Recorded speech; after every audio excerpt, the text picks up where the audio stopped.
hedges its bets. You will never have one idea which will completely dominate. There will always be some other idea which will emerge, and a churn happens, which is manthan. Not a confrontation, but a churn. So force, counterforce, force, counterforce. Because then something, the butter will emerge from the ocean of milk.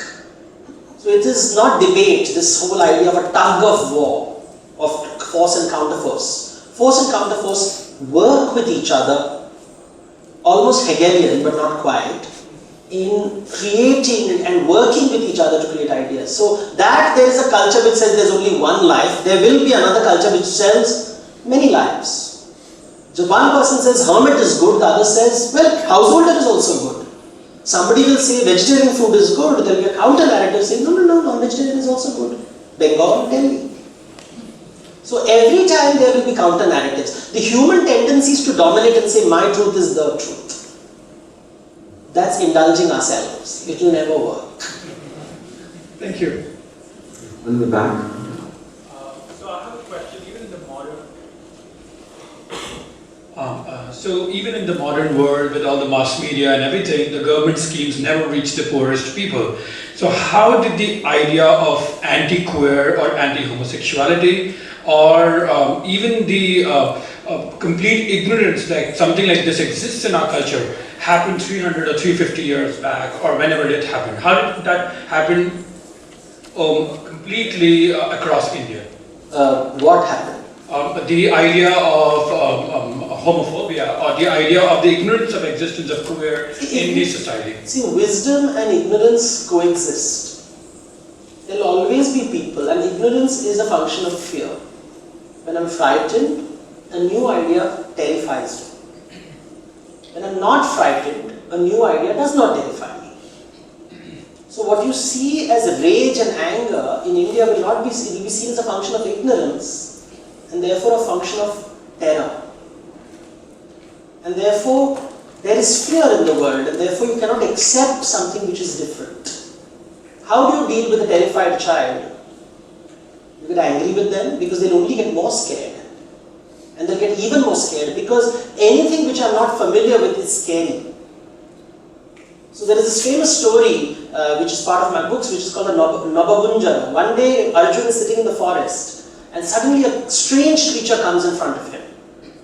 And he is not sure whether it's, it is a combination of many animals. It is part rooster, part peacock, part serpent, part bull, part deer, little bit like an elephant, little bit like a tiger, little bit like a lion. He's like completely confused. So he raises his bow saying that it's a monster, must be killed. It's not this or that.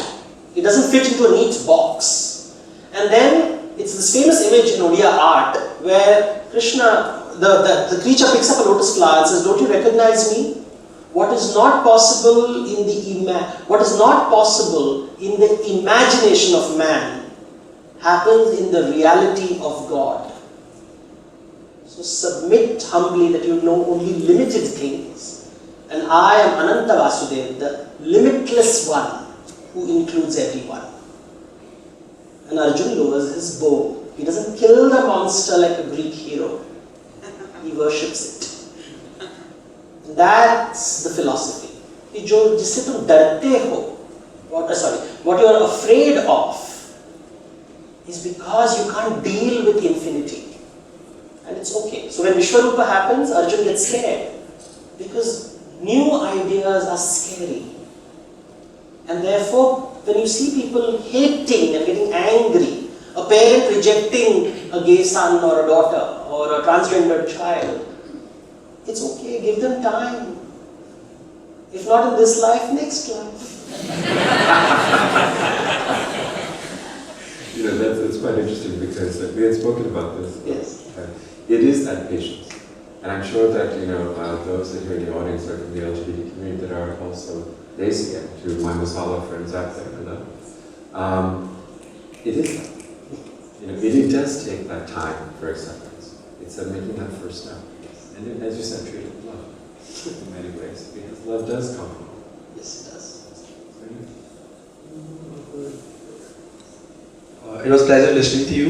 And even I have followed you over the years on Devdutt Pattanaik and on your YouTube videos. So one of the questions which was, it was brought up over here also, that you told that the Hinduism is adaptable, it can be localized. So, and unlike the Abrahamic religion, it's not codified, it's interpretive in nature. So, but what do you think with the advent of technology and with IT, every person can put forward his view more often now than they could do it earlier. So every person can put his interpretation out to the world. So what do you think this has going to have an effect on Hinduism as a religion? Is it going to become localized or personalized, individualized? What is going to happen? You see, somebody used a very nice word. Hinduism is like an open source software. Put anything, not everything will survive. There will be viruses, there will be all kinds of patchwork, it will be messy and dirty, but what survives over time? Remember, when I'm using words and telling stories, I'm shifting rapidly between 4,000 years, 3,000 years, 2,000 years, 500 years. All ideas did not exist all the time. Shankaracharya lived only 1200 years ago.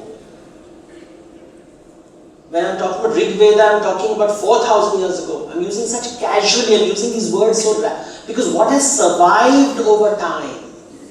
Tulsi Ramayana, there were so many Ramayans written in Hindi. Why does Tulsi Ramayana survive? Because it is continuously full of affection. The language, the tone, if you hear music, forget about the words, the tonality of it is very affectionate. In fact, the word bhakti is often translated as devotion. There is something very feudal about it. It's actually affection, anuraga. Affection is the primary emotion. And therefore, let people have interpretation. Only you have to be careful. Is it informed interpretation or a retort? More often than not on Twitter, it's a retort. You need a lot of love. We'll take one last question. Thank you. So great lecture so far. My question is, I think there's always an emphasis for a teacher in Hinduism, like somebody that we can learn from. But with just so many ideas, I think it's very related to the question that was just previously asked. How do you find a good teacher in order to understand what we can extract You should from read them? the Avadhuta Gita, where the Guru of the Gurus, Dattatreya, says, he's asked, who is your teacher? And he says, the sky is my teacher, because he shows me what's limitless. The pot is my teacher, shows me what is limited. The bird is my teacher, because it flies, but always has to come down. The fish is my teacher, it has to constantly move, otherwise it will die. The dancer is my teacher, the musician is my teacher. There are teachers everywhere. Para Atma. Every person in front of you is your teacher. The question is, are you willing to listen? We are in a world where everybody has a voice, but nobody has the patience to listen. Yeah, thank you. And just to add upon that, some of the gurus in India and the religious leaders, what are your perception on? They have, everybody brings value, but not to everyone.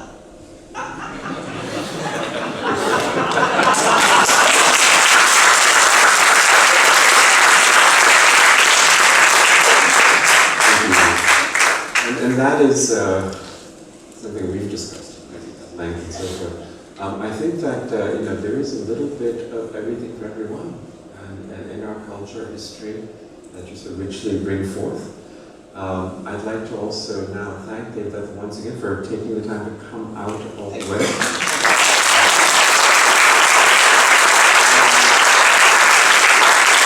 If you like what you hear, you must read what he's written. These books are phenomenal, and they're outside, and Devdutt will be here to sign them. Because, this is about bringing knowledge. It is about being able to speak about our culture and our stories. And we hear these stories as we're growing up. We hear them in our mind, we hear all these things. But that first slide, I can speak Hindi, but I can't read it.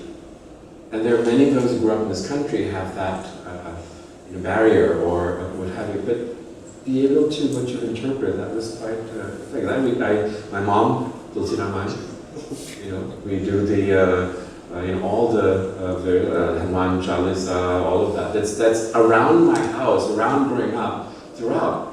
But then what does that actually mean? And it's that sense of being accepted, that I'm not different. I'm a part of 5,000 years of history, which is so beautiful. Thank you, Devdutt.